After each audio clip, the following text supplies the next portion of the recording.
going on, fellas? Welcome to episode 22 of the Nuclr Golf Podcast. No idea what happened with our intro there. Coming at you guys live going into the Open Championship weekend preview here. Got a bunch of stuff that we're going to get into tonight, but before we get started, today's show is sponsored by Blue Chew. Visit bluechew.com today to learn more, and big thanks to Blue Chew for sponsoring today's episode. Fellas, there's a lot going on today.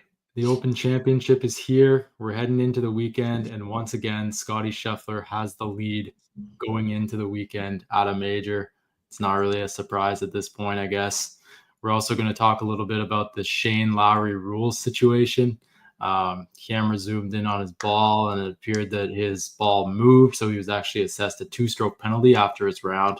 We'll talk a little bit about that. And then some big names missing the weekend.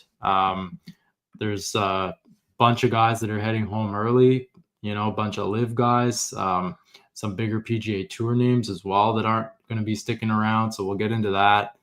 And then just teeing up the weekend. We'll tee up the weather, talk a little bit about what we can expect going into round 3 and 4 this weekend. So maybe we'll just go around and chat a little bit about what the Open Championship has been like for you guys so far. Hutch, have you been watching it all this week? Yeah, actually, surprisingly, I've gotten to watch a little more than I thought I would. So far, so good. It's kind of what you come to expect from an Open Championship. I don't know that I am a fan of somebody being at double digits under par already, but if it's going to be anybody, it might as well be the best player in the world by far. So other than that, kind of your unpredictable weather changing every so often. So, that's just kind of what you come to expect from this tournament. So it's been good for me so far. Tim? Yeah, I've been able to catch a lot of it at night because it comes on around 10:30 here where I am. So I've been able to watch the morning wave for the most part, and similar to Hutch, it's awesome. It's got an awesome leaderboard. It's got a lot of good players up near the top. It's jam-packed a little bit too. I like the fact that there's a lot of players. If it's going to be double digits, I don't really like that. But if it's going to be a little higher like that, then I enjoy the fact that there's a lot of golfers that have a chance, even though they'll be chasing the best player in the world, obviously, by far. So we'll see how that all plays out. So it's been fun. Like the weather changes there every 30 minutes. It's fun. It's just funny because the announcers will be like, oh, the rain has been away. They were talking about how the rain has stayed away. And then as soon as they start talking like that, boom, it starts raining. Mike, have you been watching it all this week? Yeah, so I got to watch the afternoon wave finish up today. Caught up on highlights for the opening round on YouTube and X.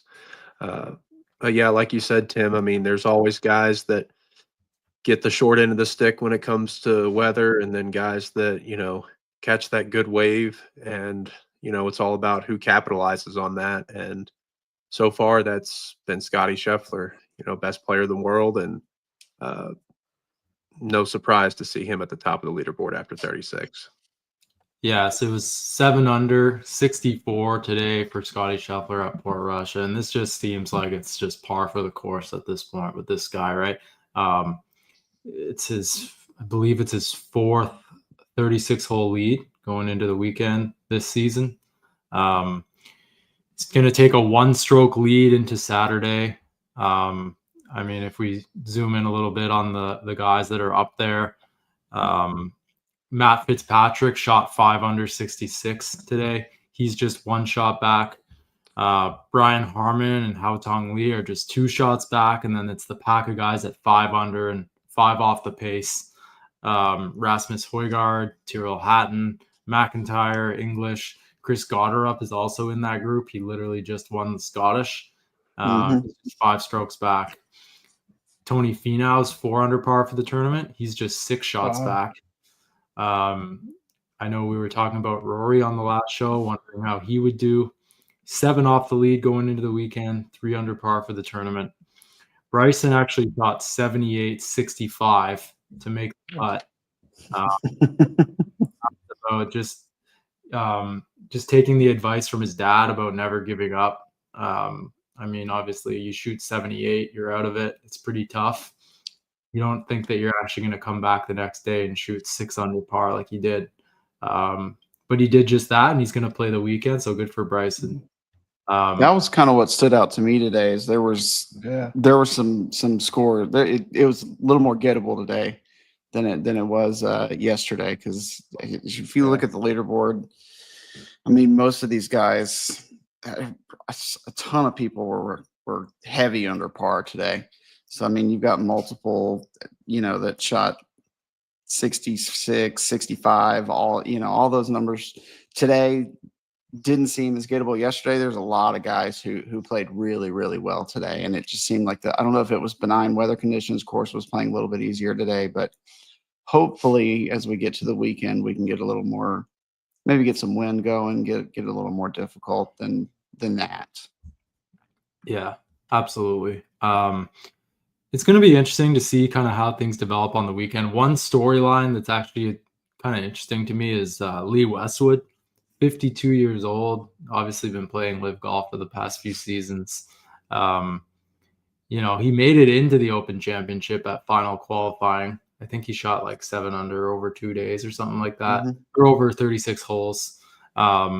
He's just 7 shots back. He's in a tie for 12th, 3 under par. I mean, it would be quite a story if he was somehow able to run up towards the top of the board over the weekend. Something to watch, right? Did you guys see the bat in the booth today? Yeah, that was awesome. Kevin Kisner, he ducked all the way down and pulled the jacket over his head, and Kiz is a country boy too. I was surprised to see that. And yeah, it was funny. Yeah, not repping the Bulldogs well, Hutch. No, I mean he's a hunter, man. I figured he'd be all about. I figured he tried to bare hand catch the bat, but nah, he was ducking for cover, which is, I mean, same thing I would have done, but I figured he'd be a little more about it than he was. Yeah, Dan Hicks said, quote, "Just when you think you've seen it all, the bat did 20 laps around this tower. Fox was so focused he never blinked.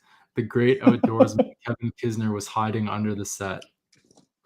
Yeah, that was funny. Plenty of other things to take note of as well. We're gonna chat a lot on this show about Scotty and what we can expect over the weekend from the guys that are up at the top of the board. But Phil Mickelson made the cut at the age of 55. It's 103 made cuts for Phil at majors, passing Gary Player to become the second most all time. Some other stories as well that we're watching. I mean, Brooks Koepka with 3 missed cuts at majors this year. Pretty surprising overall. I mean, it was Pete Cowan that kind of revealed that he's dealing with an issue with his knee. So it remains to be seen how that kind of develops here the rest of the way this season. I mean, this is it for majors, right? But with the live calendar. And then Cam Smith is actually the only golfer to play in all 4 majors and miss all 4 cuts this season.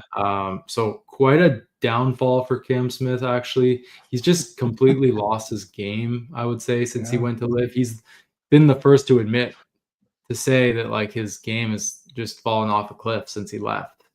To me, it feels like he won the Players' Championship. He won the Open Championship, left for live, and then it's been pretty much all downhill from there. Even on live, he hasn't played well at those events. No. Which is Ripper's been struggling. I was reading this. I saw this stat earlier from Cam Smith. His last 7 majors, miscut, tied 32nd, tied 63rd. He's plus 44 over that span. That's surprising. He was so good before he went to live, and I'm not blaming it on live. I'm not going there. I was going to say, go ahead and get it off. I'm just saying he was on his way to being stardom, and man, I would have never thought he could be 44 over par in 7 majors. It just doesn't seem right for the kind of game he has. Yeah.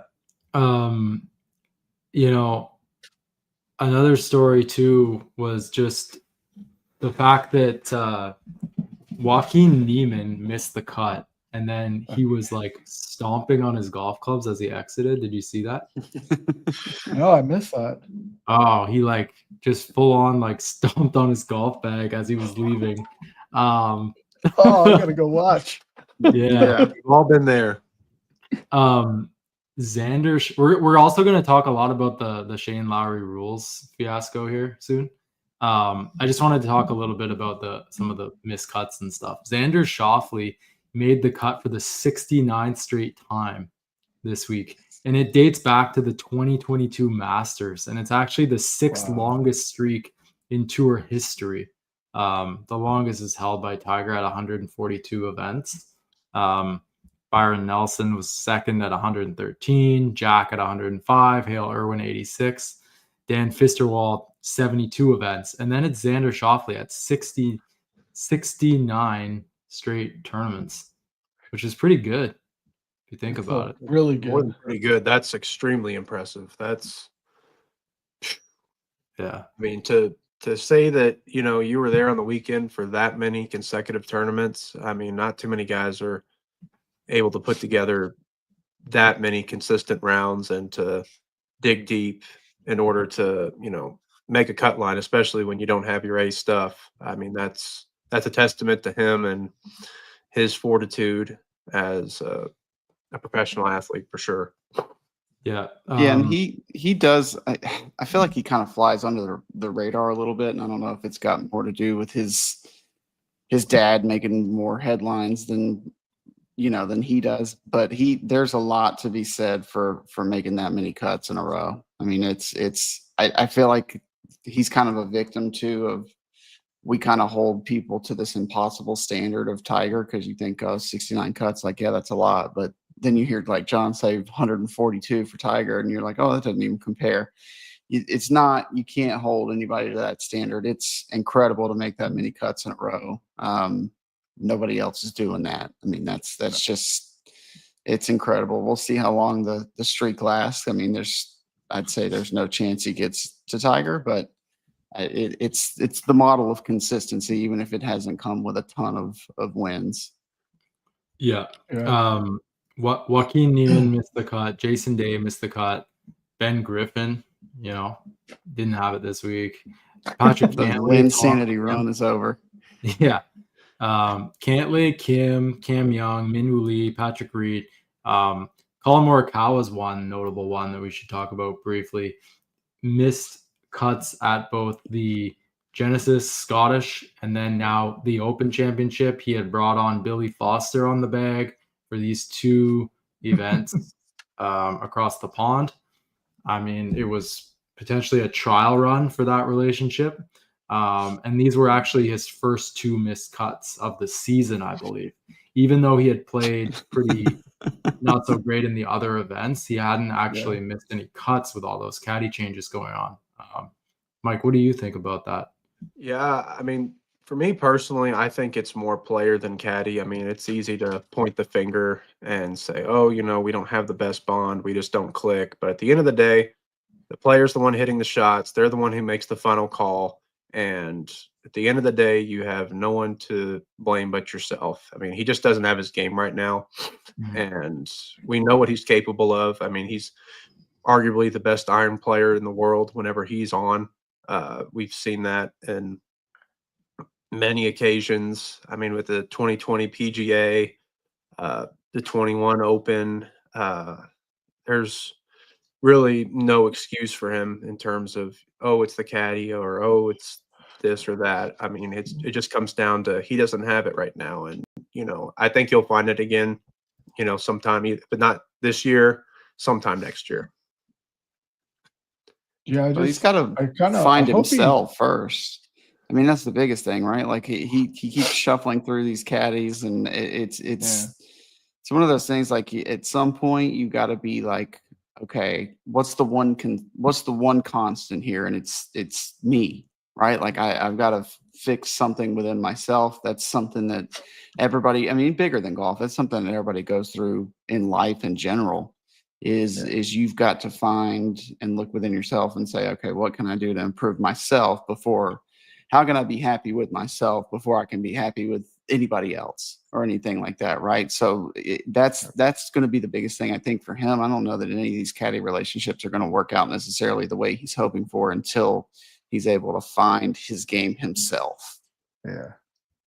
I was just going to add the same thing. I was just going to say pretty much the same thing. Like every pro golfer goes through downs for could be a week, could be a month, could be a couple months, could be half a year.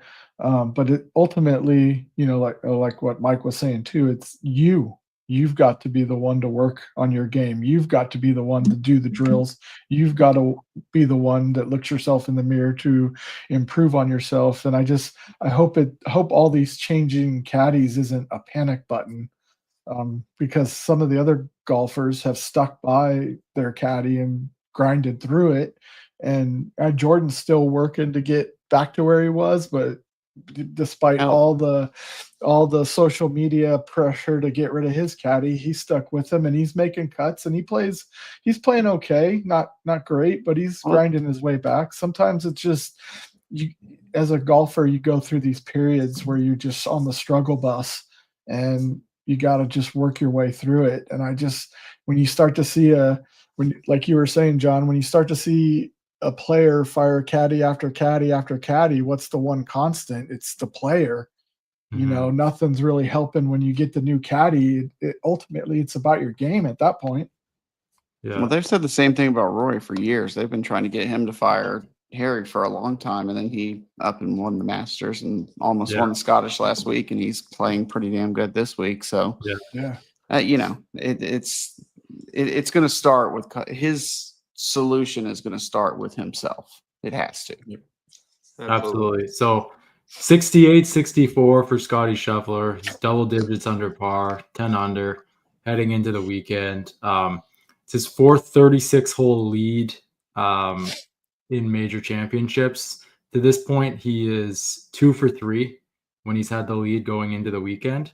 2022 Masters Tournament, 2023 PGA Championship, he finished T2, and 2024 Masters Tournament, he won. So it remains to be seen how things are going to shake out this weekend. He's going to be right up there, regardless of how it ends, right? We just know that. You know what you're getting from him. He's also the only player with top 10s in the first 3 majors of 2025. He was 4th at the Masters, 1st at the PGA, and T7 at the US Open. Scotty Scheffler's incredible run of solid golf continues. He has finished inside the top 25 in all 15 starts this season. He enters the week with 10 consecutive top 10 finishes. That kind of sums it up right there, right? Yeah, it's stupid. It's stupid. That's all it is. You just can't. That guy. It's hard to put into adequate words like what exactly that is. It's Tiger-esque, I guess. It is the best way to say it. I mean, there's no I guess about it. It is. Mm-hmm. I mean, he's right there, and he's approaching that same stratosphere if he hasn't already.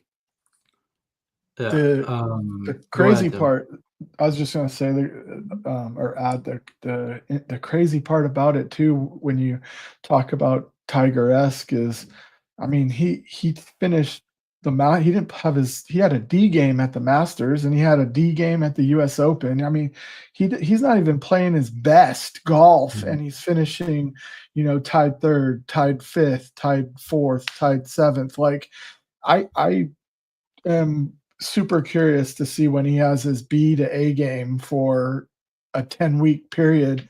I could easily see him winning all 4 majors, since they're now so close in proximity, as opposed to when the PGA used to be in August and was spread out a little more. If he played his B game to A game from the end of March to July, man, he could have all 4. I think he can do it, honestly. He's that good. Yeah, it would be interesting to see. I this week, I mean, at least today for sure. Like he's putted it felt like he putted lights out today. Like he was just making everything. Yesterday, I don't think how many fairways did he hit yesterday? 2? A couple, yeah. Like 3. he was all over the place yesterday, and still, it's crazy. So this week, I mean, for the most part, I'd say he's pretty close to having his A game, definitely B plus game right now. I mean, especially if he's rolling it like he is right now, because that's kind of been his issue, right? Like his putting. So if he's gonna be rolling it, nobody stands a chance. I don't think we're gonna, and that's the biggest reason why I feel like some of these guys that are 5, 6, 7 shots back don't really have much of a chance, because I just don't see him falling off that much. I mean, even if they go out and shoot a 63 tomorrow, like, what if Scotty shoots 67? It doesn't really matter. You're talking about somebody who needs to go like 65, 64, or 64, 63 over the weekend to really even have a chance. We barely even touched on his 3 other wins this season. The Byron Nelson, the PGA, and the Memorial. Yeah. And I mean, we're not even at the playoffs yet, right? Like, no, I mean, he could very easily win this week, rack up another. Like, once the playoffs start, like, you really get the momentum going, right? Because it's like 3 consecutive weeks, everything can just kind of fire. I mean, he doesn't have the starting strokes advantage this year at the Tour Championship, but if he's playing, it's just not officially on the scorecard. He has those starting strokes advantage though, just because of who he is. Yeah, he's just that good. Speaking of Scotty, did you guys see that wedge shot he hit yesterday that had a little extra wind? Yes, from behind. We need to figure out who was the one that cut the cheese. Was that Scotty? Was that Ted Scott? Because there's only a few people that are by that microphone, so I think we officially have Fartgate. Could it have come from the booth too, or no? That was down. That was on the ground. That was on the ground. 100%. I mean, I just think it was in a microphone. I don't know where it came from, but yeah, it was good stuff. Whatever it was.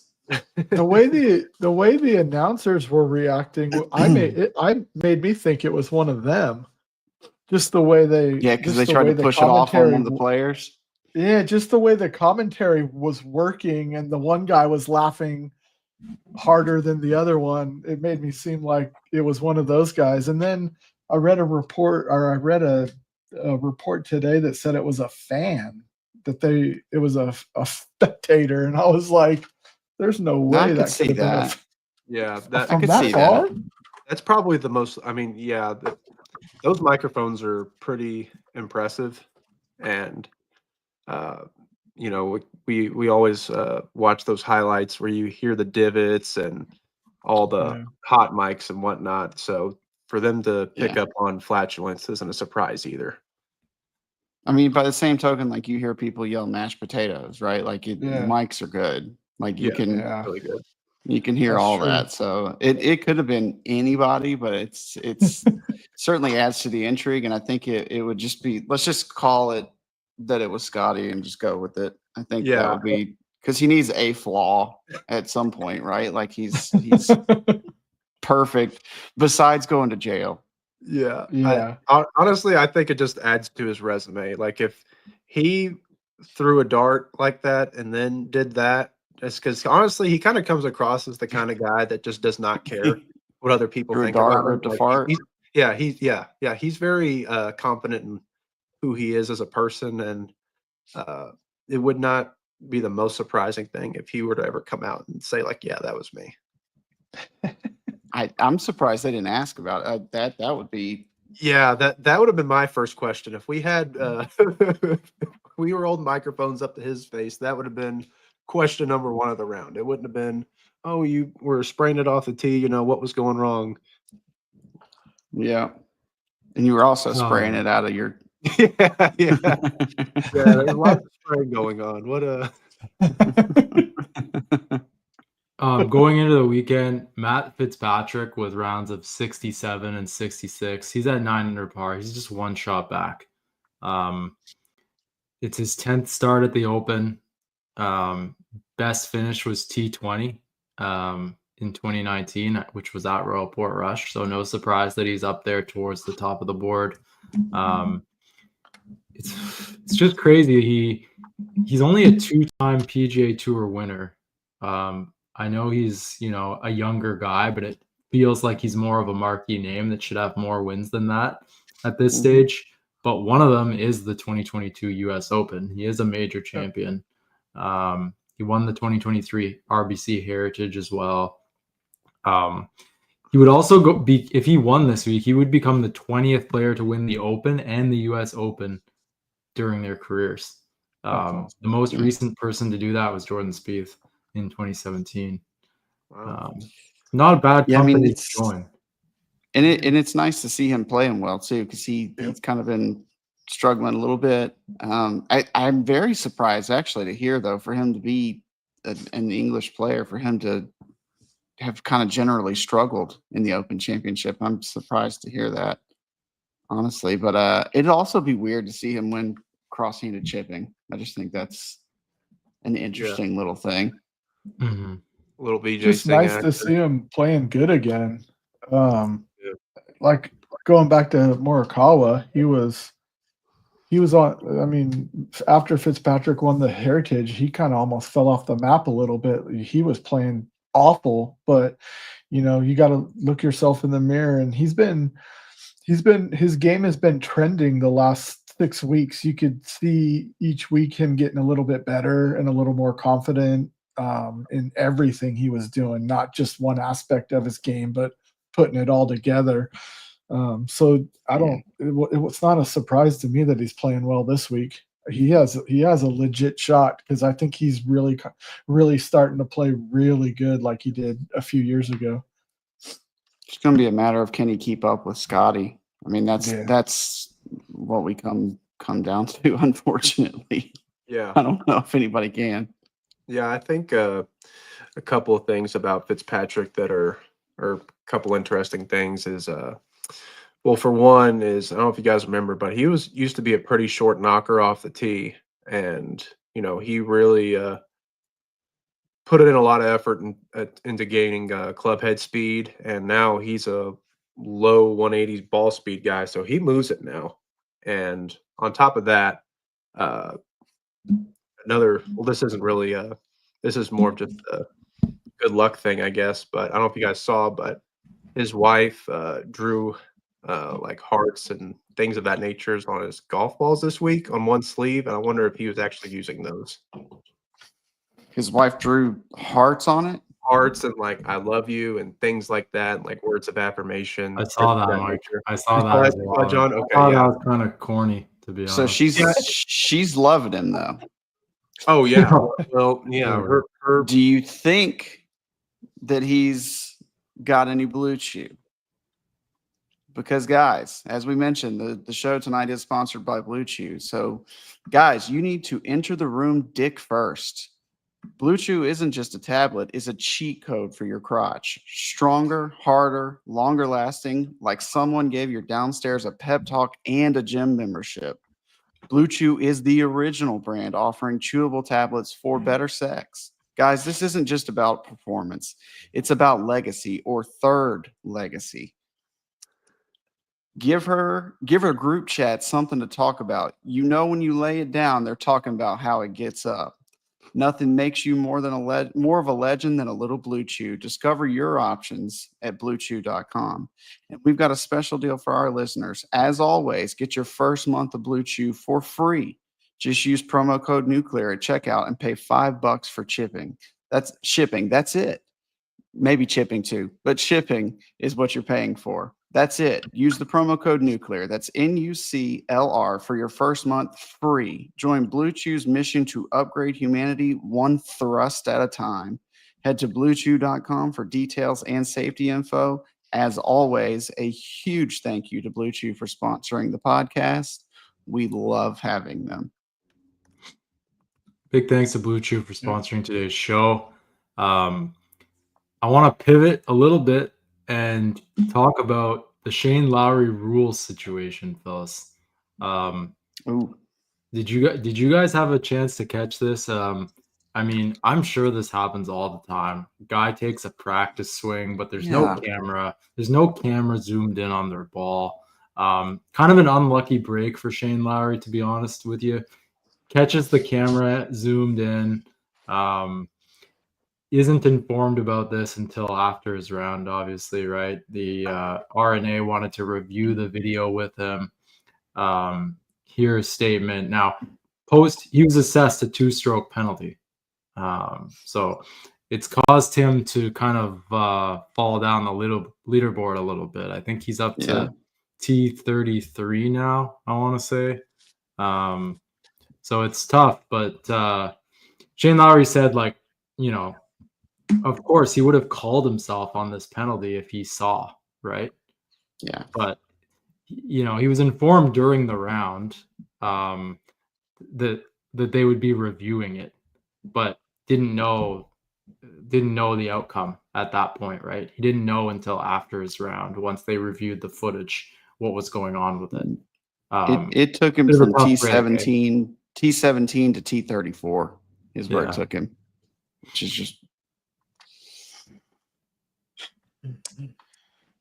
Mike, what did There's you a think lot. about it? I mean, first of all, it was a very tough break. You know, like you guys had mentioned, and this could happen to anybody. And, you know, I have a little bit of a different take on it, maybe a lot of it.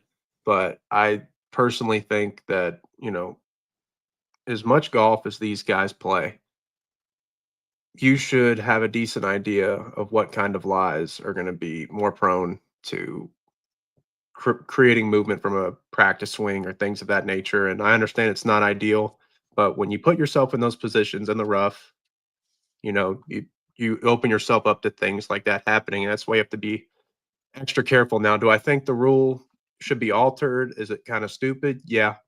But the rule is the rule at the end of the day. And, you know, it's unfortunate for Shane. And I know that he wanted to win another Open Championship, especially at this place. So, you know, it pretty much takes him out of it. I mean, I hope he comes back and bounces back well tomorrow. You know, hopefully he shoots a 65 or something to that degree. But to me personally, I think that, you know, he should be looking a little more inward instead of just, you know, blaming anything else. Hutch, I just want to, before you give your thoughts, I just want to tee up a little bit about the situation. So this occurred on the 12th hole when he was about to play his second shot. Mhm. So this is the statement from the RNA. During round 2, Shane Lowry's ball was seen to have moved while he was taking a practice swing.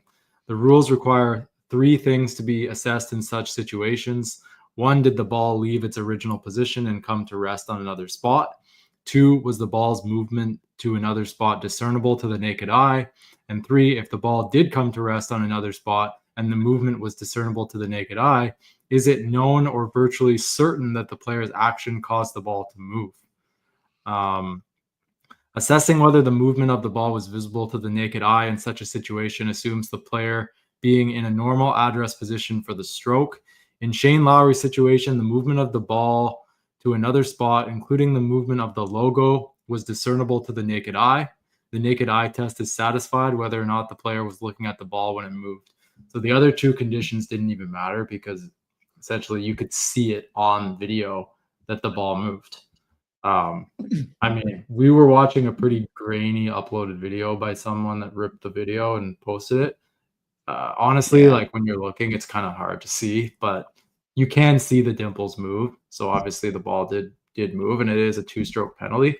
It's just unfortunate because I do feel like this probably happens to guys all the time. They probably don't even know that their ball moves, to be honest, right? Just kind of got caught in the act there. Not like Shane Lowry was trying to commit any sort of wrongdoing out on the course. No, I think this is just another example of one of those rules of golf that I just think it's silly for one. It also punishes the players who are playing better or who are more notable, who have more of their shots shown on TV, like what you just said just a minute ago. Like there's this happens to people all the time and nobody knows about it because their shots aren't broadcast. Like it's just it's crazy to me that he would be punished for this. It's not even like he hit a good shot either. He went from there into a fairway bunker. Like he it's a par 5. He made a par, but then it gets changed to a double. So it just I just think at some point common sense should come in. Now I see what you're saying, Mike, about should he have possibly planned for the possibility that it might have moved but I think his practice swing, like he was a good little bit of ways away from it. I guess the grass is long enough there to where he moved a single blade of grass, I guess, that caused this to happen. I don't know, but it just seems silly. It's like, did it improve the lie? No. Did it change it slightly? I guess. I mean, technically, I guess, but I mean, come on. It's not like the change went from like the ball wasn't visible and he wasn't going to be able to get a club face on it till he was. Like, this is not a definitive improvement. I just think it's silly and stupid. And he probably wasn't going to win anyway. And for a guy who's been as successful as he's been throughout his career, is the amount of money, let's say it finishes right now, is the amount of money between 17th and 34th make a difference in his life? No. But I just feel like I almost feel like he's getting cheated instead of being accused of cheating. I feel like he's being cheated a little bit. Tim, did you have any thoughts? I mean, at the end of the day, it's just he's two shots worse heading into the weekend, right? For me, regardless of whether he was 2 shots further away or in contention or not in contention, I guess the part about the rule that I don't like is the ridiculousness of it. I've seen guys, Zach Johnson in particular, make practice swings on a tee box, okay, and hit a golf ball off a tee, and he's allowed to re-tee it, no penalty. And what Lowry did, he wasn't even trying to hit the ball either. It was the same circumstances. One was on a tee box, one was slightly in the rough. This swing that Shane made, it actually made his lie worse. And we're talking about a quarter of a centimeter or a quarter of an inch, and then you're talking about a guy that hit a ball off a tee 3 or 4 yards and he gets to re-tee the ball, no penalty. Just a little more consistency with the rules would be even better. Go one way or the other. Like, I would love to see a pro have to hit a second shot from the tee box.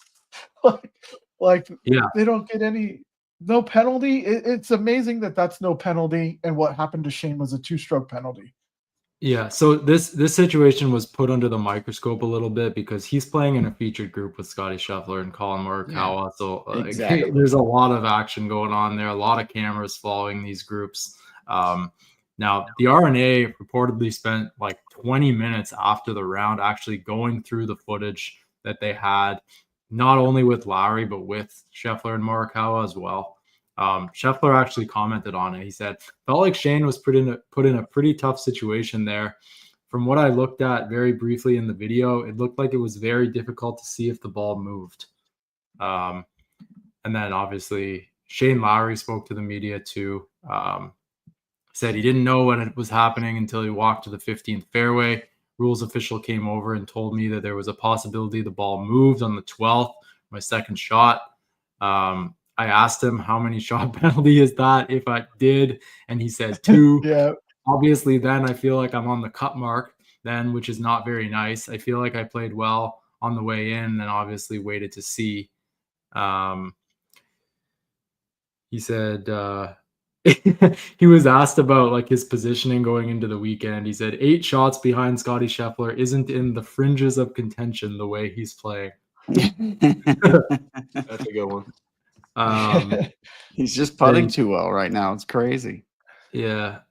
He said, I mean, yeah, I was in there with the rules official and wasn't arguing my case, but I'm disappointed that they don't have more camera angles on it. The one zoomed in slow motion, they're trying to tell me if it doesn't move from the naked eye, if you don't see it moving, it doesn't move. I told them I definitely was looking down towards the ball as I was taking that practice swing, and I didn't see it move.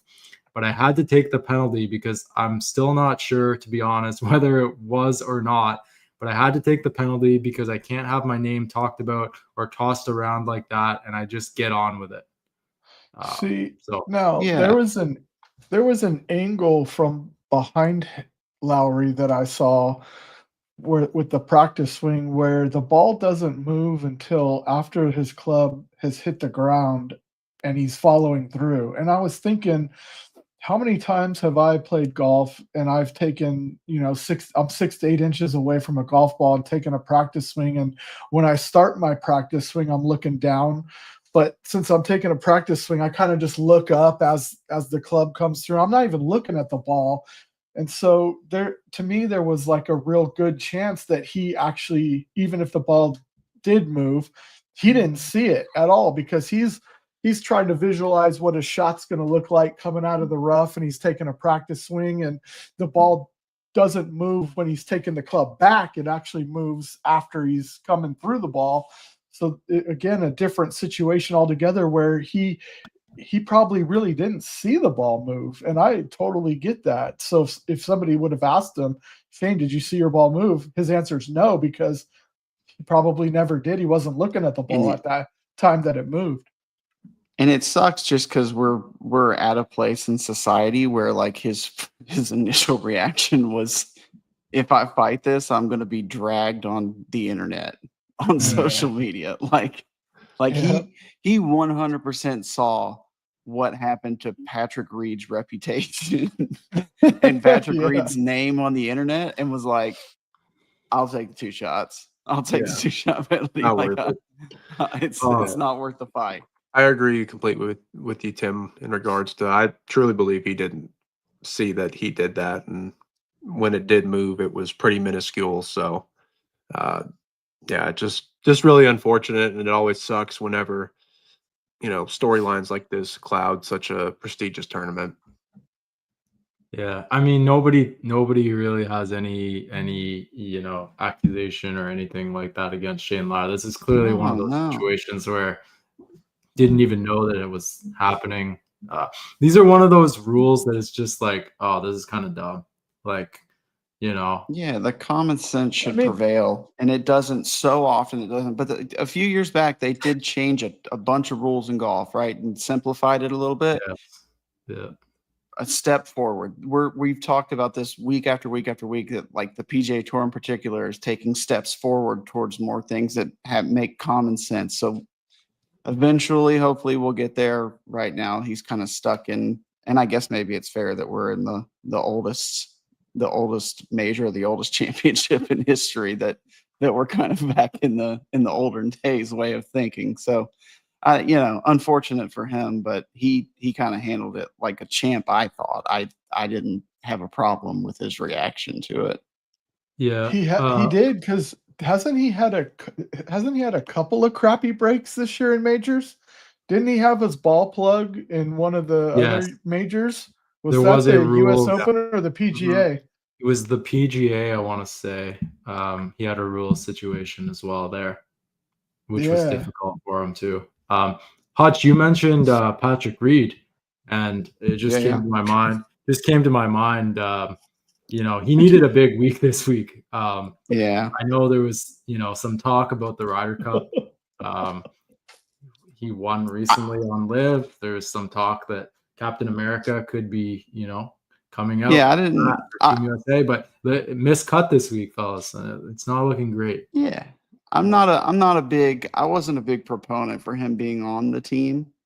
I think that somebody like Bryson DeChambeau should be on the team for sure, and him having a crazy good round. I mean, there's a decent chance now, from what I understand, there's a decent chance now, since Bryson made the cut and is going to get to play the weekend, especially if he has a strong weekend, that he might make the team on points, and we might not have to use a captain's pick on him, because I think everybody would agree he would get a captain's pick if it came down to it. Sure. It would be nice if he made the team on points so that we'd have just that extra pick freed up. But I wasn't a big.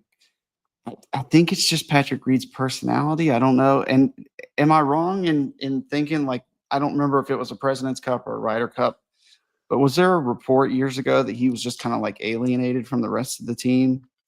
Yeah, I don't think you're wrong. I think there was a riff in the team room, um, Yeah. or at least that was reported on. Mike, do you remember? Yeah, yeah, that was 2018, and was it Paris? Correct? Yeah, was it Yeah, it was Yeah. Susan him? there was an ordeal with he wasn't thrilled with being paired with Tiger. Oh, Well, that's a And terrible thing to be yeah, I unhappy know. about. And What are we? Yeah, yeah, this guy so doesn't deserve to be on the team he at wanted all. to play with Spieth, if I recall correctly, and that was kind of like the spark, and it's been downhill ever since then in regards to his relations to the Ryder Yeah, I Cup. don't. I think just because he's such a fiery personality and I mean, I guess historically kind of performed pretty well in team competitions for Absolutely, like yeah. the Ryder Cup. Like, I guess he got the Captain America name, and he is very fiery for sure. But as far as him being on this year's team, no, I don't. I wasn't a proponent of that. I do think Bryson should be on there. I thought Brooks probably should too, but if he's going to be injured and his form's going to be really bad, probably not. Yeah. yeah. I don't.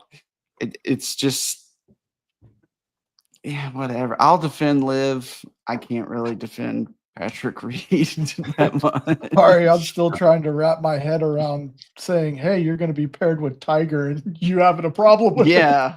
Yeah. Hold on. Yeah. That was 7 years ago, and that's still mind-numbing.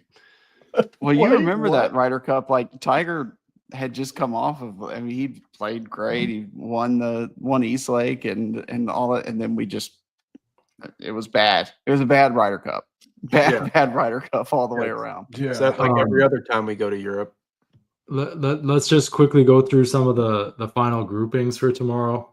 So it's going to be Scotty Scheffler and Matt Fitzpatrick off at 3:35 local time, 10:35 Eastern.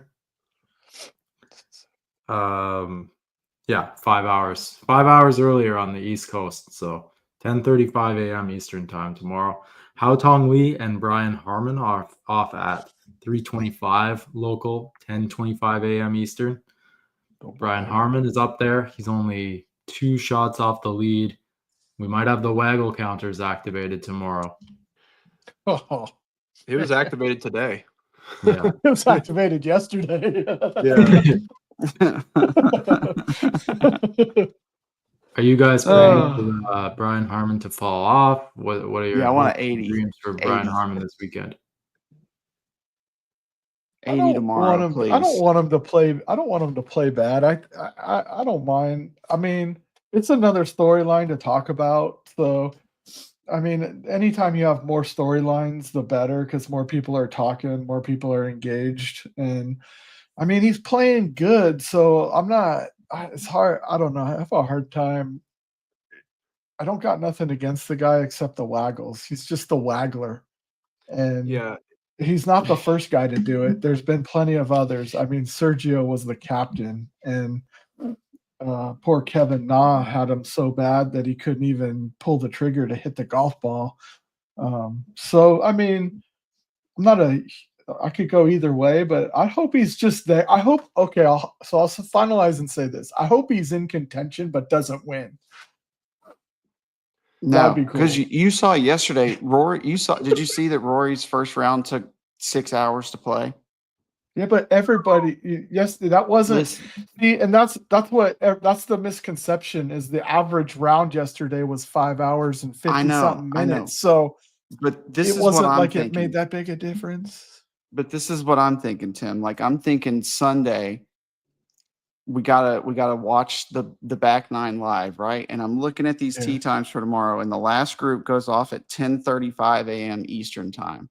So I'm sitting here going 6 hours. That's like 4 o'clock almost, 3:35, 4:35, something like that. I didn't do that. I can't count all that good. I'm trying to play golf in the afternoon on Sunday after the Open Championship. And if Brian Harmon is in one of those final groups and it goes even 5 minutes longer than it should, I'm going to lose my mind. That's what I'm thinking of. I can't handle all the waggles. You remember when 2 years ago when he went, they had the literal waggle counter. Like you guys just said it. Like that's something like 25. It's maddening. Like I can't. And he's a dog. He's a Georgia Bulldog through and through, which I'm supposed to love. I'm told that I'm supposed to love that. I Embrace just your heritage can't. touch. It is my heritage, and a lot of people that I really care a lot about in this world love those Georgia Bulldogs. But I suppose maybe I'll come back around. Who knows? Maybe when they suck. But he again, does you'll- love you'll the come around. love the British Open for some reason. I mean, Yeah, he plays well there he's a lot. he's got it dialed in there. But honestly, in terms of like the viewing experience, if they just did Open not show Championship. the waggles, they didn't show the waggles, and they just cut to him as soon as he pulls the trigger, it would be such a better viewing experience. Yeah. It will, but if he's in one of those final groups coming down the stretch, there's no way to avoid it. You know that they just Yeah, I just- if it comes down to that, yeah. But tomorrow, no waggles. Just delay his shots by 10 seconds or whatever it is, and just show us his swing. Show us what he did, and that's that. yeah, well, that's fair. Are you guys tracking the weather? Apparently on Sunday there's potential for showers pretty early in the day. Steady light rain later in the day. Temperatures are going to be in the 60s, but winds could get up to 15 miles per hour. I mean, it's nothing that these guys can't handle. Yeah. Tomorrow there's going to be, temps in the 60s once again, but it could be breezy at times. Apparently there's a low pressure system that's moving in. I'd love to hear Michael Anon's official thoughts on the matter, but there could be some rain. Well, over Michael Adnan is busy, probably on a date, I would imagine. He's probably all busy hope. opening a pack of Blue Chew, actually. Hey, hey now. Let's hope, Mike. Let's hope. But yeah, we'll get an update from Michael and we'll share it over on X as soon as we have it for the weather forecast for this weekend. Just quickly, guys, what do you think the winning score is going to be? Obviously, 10 under par, double digits is the lead right now. There's 36 holes to go. Who is your pick for the win, and what is the winning score going to be? Tim, we'll start with you. Scotty, 15 under. All right, Mike. Well, Scotty 16 under. Touch. Which under are you going with? Hutch, who you picking? Oh God. 17 on. Yeah, that's awesome. Let's John, go. what do you like? What do you think? John, is it 14 or 18? I'm going Hao Tong Lee. No, I'm just kidding. No, I'm going with Scotty as well. 16 sounds like the right kind of number. I could see him going like 3 under to close, or like 4 under, 2 under. He could even shoot like 5 under tomorrow, to be honest, right? Like, Yeah. it's going to be like, a 4 to 6 shots lower than what he is right now, is my guess. There's got to be some give and take, though, right? Like, he can't keep putting as well as he's been putting for the first couple days, but then he also can't keep hitting it all over the place off the tee like he has been. So, Right. I don't know. It'll probably even out. anyways, your Keep doing what he's doing. the Open champion is Scotty Scheffler. I think we've decided here today. Yeah. That's what it feels like. I'm excited for Joey, although Joey's getting to feel like it just kind of makes me a little bit jealous, John, and probably you too, because you're younger than I am. That like Joey is going to get to enjoy Scotty's prime in his years where he can fully appreciate it, whereas like Tiger's prime was when you were like a young child. Tim was in his late 30s when Tiger was going through his prime. And I was a small child too. So they like Joey's just lucky that he's going to get to enjoy this. It's kind of hate it. cool because I mean, I love it, but I hate it. It's kind of cool because I'll get to see both, and I'll have a decent chance to compare the two because I'll have seen Tiger in his prime. If you think about it, because you had Jack in your childhood. You may have had a little touch of Ben Hogan at one point from Bobby Jones for sure. Bobby Jones, Walter and then you got Hagen, Tiger and Scotty. And then in a few years, you're going to get to see Charlie do the same I thing. know, So it's here we going to are, be right? bad. I can die in peace. Yeah, that's just here we are. Here we are. It's just couple the guys Scotty that show. couple guys that I'm gonna be watching just this weekend. Just looking at the list of guys, I'm gonna be paying attention to Chris Gotterup. Just won the Scottish Open and he's 5 shots off the lead. Also going to keep my eye on, Lee Westwood. We talked about it earlier. 52 years old, 7 shots off the pace, but who knows? He could put up another 4 under round tomorrow and be right there going into Sunday. You just never know, right? So I'm going to watch. And Keegan Bradley also 3 under par for the tournament. He shot 4 under today on Friday for the second round, which is pretty good. There's talk about him, being a playing captain if everything continues to trend the right way. So that's a guy that I'll be keeping an eye on. Tyrrell Hatton is 5 shots off the pace as well at 5 under par. So there's some good names up there at the top of the board. It's great that Scotty's up there again, but some other big names as well, like Robert McIntyre. He had won the Scottish Open a year ago. Didn't play well at all at this year's Scottish and came back and just completely swapped his game for looks like a totally different guy out there compared to last week. This is going to be, I'll be it's curious just, to see how, go ahead, Edge. You go ahead, Tim. Floor is yours. No, I was just going to say, I'm curious to see how Fitzpatrick plays. I'm curious to see how he plays under pressure now that he's kind of rebuilt his game. I always like to see how guys perform on the weekends when they're bringing their game back to the A form. It's just setting up to be a good weekend. Like I'm just excited for it. Everybody's going to get a chance to watch it. It's the tee times. I'm very surprised. Like the leader's going off at 10:30 my time. It's just like perfect.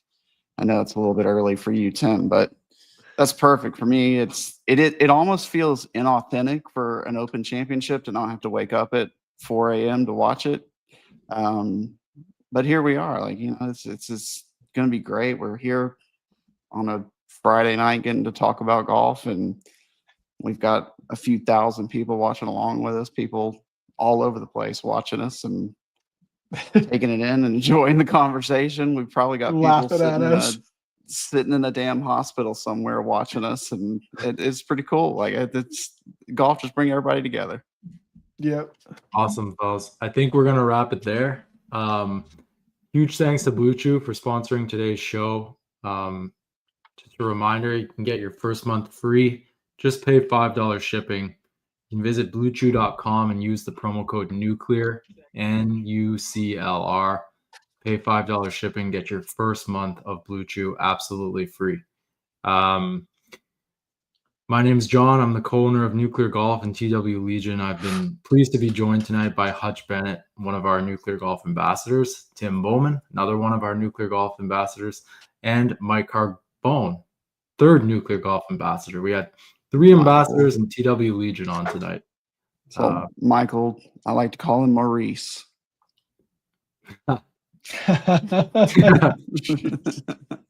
Fellas, I hope you enjoy the Open Championship this weekend. As always, we will be back during the final round for the Back 9 reaction show. We'll be reacting live to the final 9 holes on Sunday. We'll confirm the timing of that over on X. In the meantime, you can watch our show, as always, over on Apple Podcasts, Spotify, and Amazon Music. You can also find us live on YouTube. Replay is also posted on YouTube as well. Huge thanks to everybody that's been continuing to support our show. We appreciate your continued support. And until Sunday, fellas, enjoy the Open, and we'll see you then. Have a great weekend, everyone.